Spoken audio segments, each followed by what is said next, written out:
Hello every friends, welcome to all in all sports. நான் உங்க sports Nitish and Arun. நான் உனக்கு ரொம்ப பிடிச்ச சீரீஸ்னா இது மூவிலையா? மூவி இல்ல சீரீஸ்னாலே வந்து நான் போறது மூன் நைட் போவேன். அதுக்கப்புறம் வந்து இந்த மணி ஹெய்ஸ்ட்லாம் பார்த்திருக்கியா? இல்ல. பிரிசன் பிரேக் பார்த்திருக்கியா? இல்ல இல்ல. நான் எதுக்கு? Sorry sir, we are Marvel fans. இருந்தாலும் நான் எனக்கு போனதில்லை, நான் பெருசா அங்கிட்டு பார்த்ததில்லை. சரி, ஸ்பைடர்மேன் பார்த்துறீங்களா? பார்த்ததில்ல. நானும் மார்வல் ஃபேன் தான், எனக்கு ஸ்பைடர்மேன் பிடிக்காது.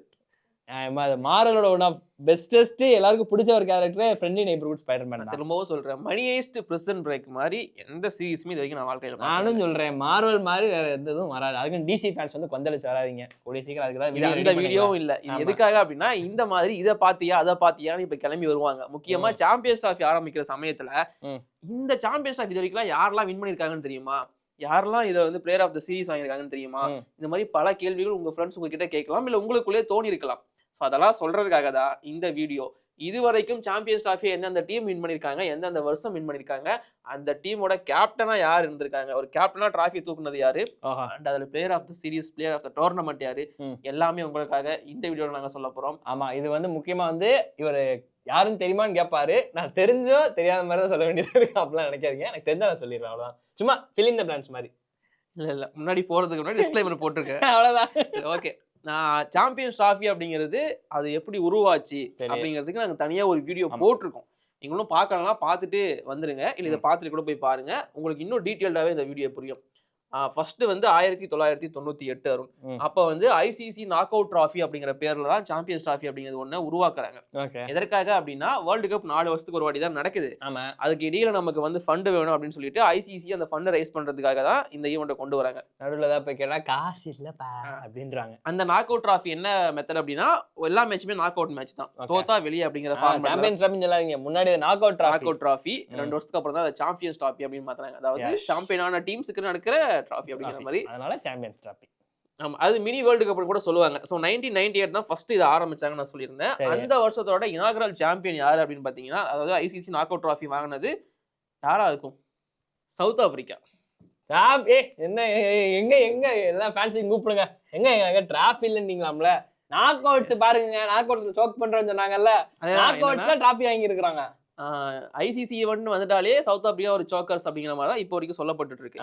பட் இந்த சாம்பியன்ஸ் டிராஃபி உருவான ஃபர்ஸ்ட் இனாகுரல் எடிஷனே சாம்பியன் ஆயிருந்தாங்க சவுத் ஆப்பிரிக்கா அப்படிங்கிறது தான் இங்க வந்து எக்ஸ்ட்ரா போனஸ். ஸோ அப்போ வந்து சவுத் ஆப்பிரிக்காவுக்கு இந்த டிராஃபி வாங்கி கொடுத்த கேப்டன் யாருன்னு பார்த்தீங்கன்னா, நிறைய பேர் கண்டிப்பா அந்த நேம் தெரியாம இருக்கலாம். எனக்கே தெரியாது, சொல்லுங்க. ஆன்சி கிரான்ச் அப்படிங்கிற ஒரு பிளேயர். ப்ரொனன்சியேஷன் கூட கரெக்டாக பண்றோமான்னு தெரியல எங்களுக்கு, ஏன்னா அந்த பிளேயரை நாங்கள் பெருசாக கேள்விப்பட்டது கிடையாது.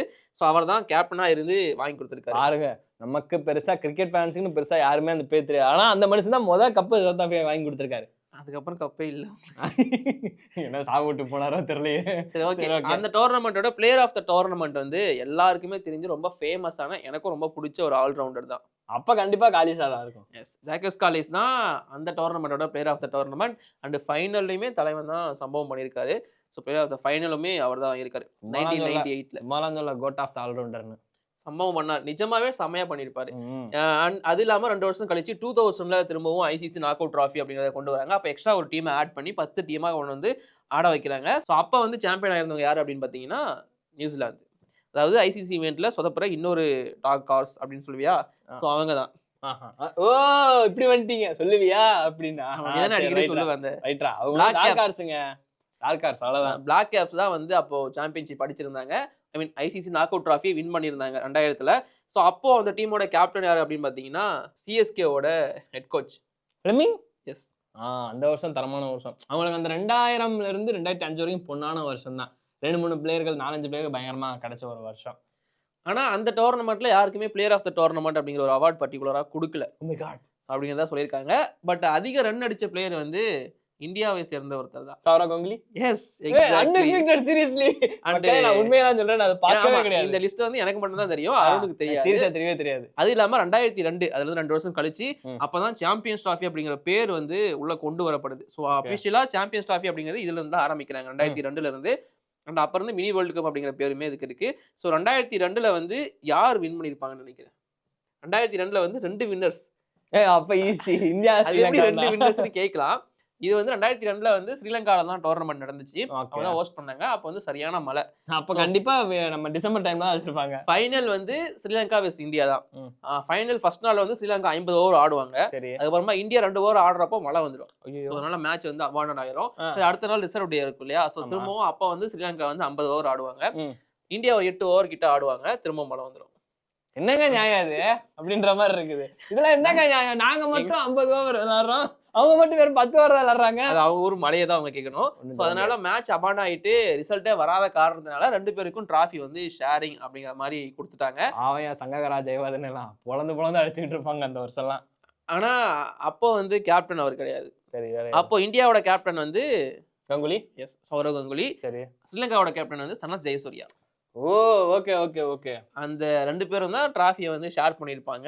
ஸோ 2002 மட்டும்தான் இது ஒரே ஒரு டைம் தான் நடந்திருக்கு. இந்த மாதிரி ஐசிசி ஈவெண்ட்லேயே இது ரொம்ப ரேரான ஒரு விஷயம். 2002 வந்து டிராஃபி ஷேர் பண்ணப்பட்டது. இந்தியா அண்ட் ஸ்ரீலங்கா சாம்பியன்ஸ் அப்படின்னு அனௌன்ஸ் பண்ணப்பட்டாங்க. அந்த வருஷமும் player of the tournament and player of the final கிடையாது. ஏன்னா பிளேயர் ஆஃப் த ஃபைனல் கிடையாது. ஃபைனலே கிடையாது. Player of the final tournament கொடுக்கல. ஓகே. பட் அதுல வந்து அதிகமான ரன் அடிச்சது யாரு? ஒரு இந்தியன் பிளேயர் தான். Indian opener Sachin. என்னோட ஃபேவரட். கம்பீர். நான் அடிக்கடி புகழ்ந்துட்டு இருப்பேன். தெரியல ப்ரோ, நீங்களே சொல்லி ரொம்ப time. Sehwag. Okay fine. Sorry மக்களே. அதிகமான விக்கெட் எடுத்தது வந்து Sri Lankan player Muttiah Muralitharan. Yes, exactly. ஸ்ரீலங்கான தலைவன் தான். 10 விக்கெட் எடுத்திருந்தாரு பாருங்க. 10 விக்கெட். அதுக்கப்புறமா 2002 இருந்து 2004க்கு மூவ் ஆன் ஆகுது. 2004ல சாம்பியன்ஸ் டிராஃபி நடந்தப்போ ஸோ அப்பயும் ஒரு சில சேஞ்சஸ் வந்து கொண்டு வந்தாங்க. அதாவது ஒவ்வொரு வருஷமும் ஏதாச்சும் ஒரு சேஞ்சஸ் சாம்பியன்ஸ் டிராஃபில நடந்துட்டே தான் இருக்கும். இப்போ வரைக்கும் அதை வந்து ஒழுங்கா ஃபிக்ஸ் பண்ணாம தான் போயிட்டு இருக்கு. மறுவச்சா சேஞ்ச் சொல்லுவாங்க அந்த மாதிரியா? எக்ஸாக்டா அந்த மாதிரி தான். ஸோ 2004ல வந்து சாம்பியனா இருந்தது யாரு அப்படின்னு பார்த்தோன்னா, ஆரம்பத்துல வேர்ல்டு கப்ல டாமினேட் பண்ணாங்க இல்லையா ஒரு டீம். இப்போ அவங்க சாம்பியன்ஸ் டிராஃபி ஆடல. அந்த அளவுக்கு அவங்களா வெஸ்ட் இண்டீஸ் அவங்க தான் சாம்பியன் ஆயிருப்பாங்க 2004ல. ஓகே. அப்ப யார் கேப்டன் தெரியுமா? 400 ரன் அடிச்சிருப்பாரு. லாராவா? அவரா? பிரைன் லாரா தான். சோ அவர் தான் பயங்கரமா பண்ணியிருந்தாரு. And player of the tournament வந்து ராம் நரேஷ் சர்வான். அவர் வெஸ்ட் இண்டீஸா? அது அதிசயமா இருக்குப்பா. நான் 2 கண்டுபிடிச்சிட்டேன். ஸோ அவர் தான் வந்து வாங்கி ராம் நரேஷ் அப்படிங்கிற பேரை வச்சு வெஸ்ட் இண்டீஸ்னு கண்டுபிடிச்சிடலாம். இதுல பெரிய சுச்சமெல்லாம் கிடையாது. அதிகமான ரன் அடிச்ச பிளேயர் வந்து பாத்தீங்கன்னா மார்க்கஸ் அப்படிங்கிற ஒருத்தர் ஃப்ரம் இங்கிலாந்து 260 ரன் அடிச்சிருந்தாரு. அண்ட் ஆண்ட்ரூ ஃபிளின்டாஃப் அதிகமான விக்கெட் எடுத்த பிளேயர். அது பீக் டைம் தான் ஆக்சுவலா. அண்ட் 2006ல வந்து ஆல்மோஸ்ட் ஒரு பேட்டர்னை செட் பண்ண ஆரம்பிச்ச காலகட்டம் சாம்பியன்ஸ் டிராஃபியை பொறுத்த வரைக்கும். இந்த மினி வேர்ல்டு கப் அப்படின்னு சொல்றாங்க இல்லையா?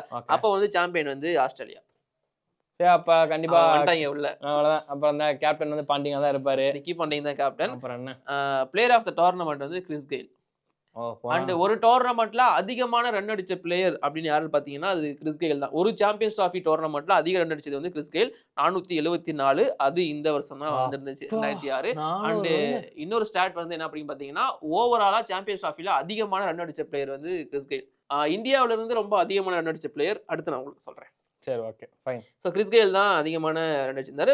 பிளேயர் ஆஃப் த டோர்னமெண்ட்டும் கிறிஸ் கெயில் தான். Okay fine. 400 ரன் அடிச்சா சும்மாவா? அப்புறம் 2009 அதுல இருந்து 3 வருஷம் கழிச்சு டோர்னமெண்ட் நடந்துச்சு. ஏன்னா 2007ல வந்து T20 world cup first time நடந்தது. ஆமா. அதுக்கப்புறமா T20 நிறைய கான்சன்ட்ரேட் பண்ணாங்க. 2009ல வந்து திரும்பவும் சாம்பியன்ஸ் டிராஃபி கொண்டு வராங்க. திரும்பவும் ரிக்கி பாண்டிங் வந்து ஆஸ்திரேலியா டீமை கூட்டு போறாரு.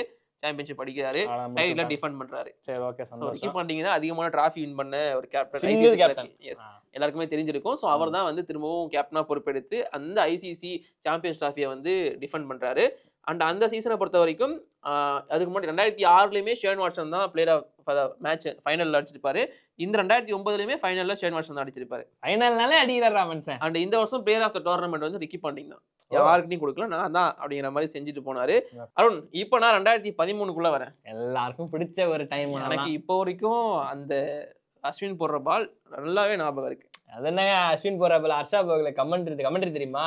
ட்ரெட்வெல் misses Dhoni misses but it won't consider that.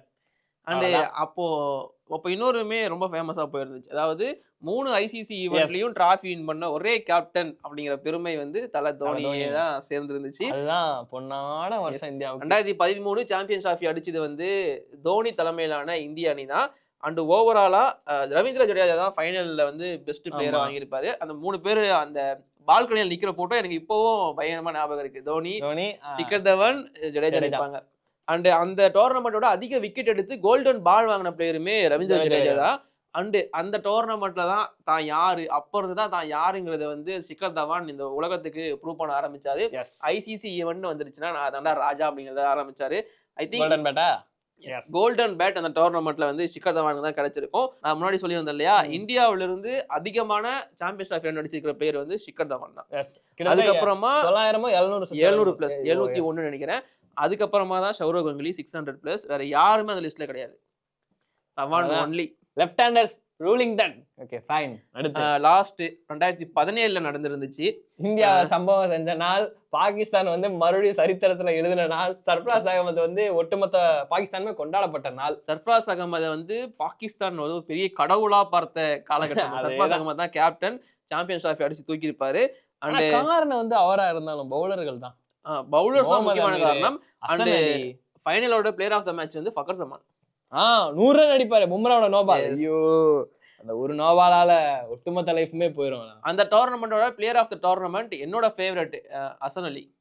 Okay fine. ஏன்னா பயங்கரமான பவுலிங் போட்டுருப்பாப்ல. இப்போ வரைக்கும் அந்த ஸ்குவாட்ல இருக்காரு தலைவன். அதுதான் சொல்ல வந்தேன், அப்போ மென்ஷன் பண்ணிருப்பேன் முந்தின வீடியோலயே. ஆமா, அதிக விக்கெட் எடுத்தது ஹசன் அலி தான் அந்த டோர்னமெண்ட்ல. அண்ட் அது மட்டும் இல்லாம கோல்டன் பேட் அது தெரியுமா? விராட் கோலி இல்லையா? அப்போ வேற யாரு? ஆஸ்திரேலியால வேற யாரு? ஸ்டீவ் ஸ்மித்தா. இது வரைக்கும் இந்த ரெக்கார்டை வேற யாருமே பண்ணது கிடையாது. தொடர்ந்து 2 சீசன் கோல்டன் பேட். அப்பா ஷிகர் தவான். அவன் இப்ப வரைக்கும் அந்த ரெக்கார்ட் ஷிகர் தவான் கிட்ட தான் இருக்கு. அது சாம்பியன்ஸ் ட்ராஃபில தொடர்ந்து 2 சீசன் கோல்டன் பேட் வாங்கின ஒரே பிளேயர் ஷிகர் தவான். நல்லவேளை கோல்டன் பூட்னு சொல்லிடுவேன் நினைச்சேன். It's okay fine. Okay, golden bat அப்படிங்கிறது ஷிகர் தவானுக்கு வந்து எழுதி வைக்கப்பட்டது. சாம்பியன்ஸ் ட்ராஃபி ஐசிசி ஈவென்ட் அப்படினாலே கலக்கிருந்தாரு. அதான் உட்கார வச்சிட்டீங்களா, அப்புறம் என்னத்துக்கு பேசிட்டீங்க? எனக்கு தான் வருத்தம். அந்த மனுஷன் ரிட்டைர்மெண்ட் ஆக மாட்டேன்னு நல்லா ஆடிட்டு இருந்தாரு. அவரை ஃபோர்ஸ் பண்ணி ரிட்டைர்மெண்ட் ஆக வச்சு போங்கடா நான் போய் லெஜண்ட்ஸ் லீக் ஆறன்னு போட்டு போயிட்டாரு. அவர் இப்போ அவரெல்லாம் சாம்பியன்ஸ் ட்ராஃபி கூட்டு போயிருக்கலாம். கில் எல்லாம் வைஸ் கேப்டன்ஷிப் ஒன்னும் சொல்ல. சரி விடுங்க, மனசு புண்படுத்தி முடிச்சு விடுங்க வீடியோவை.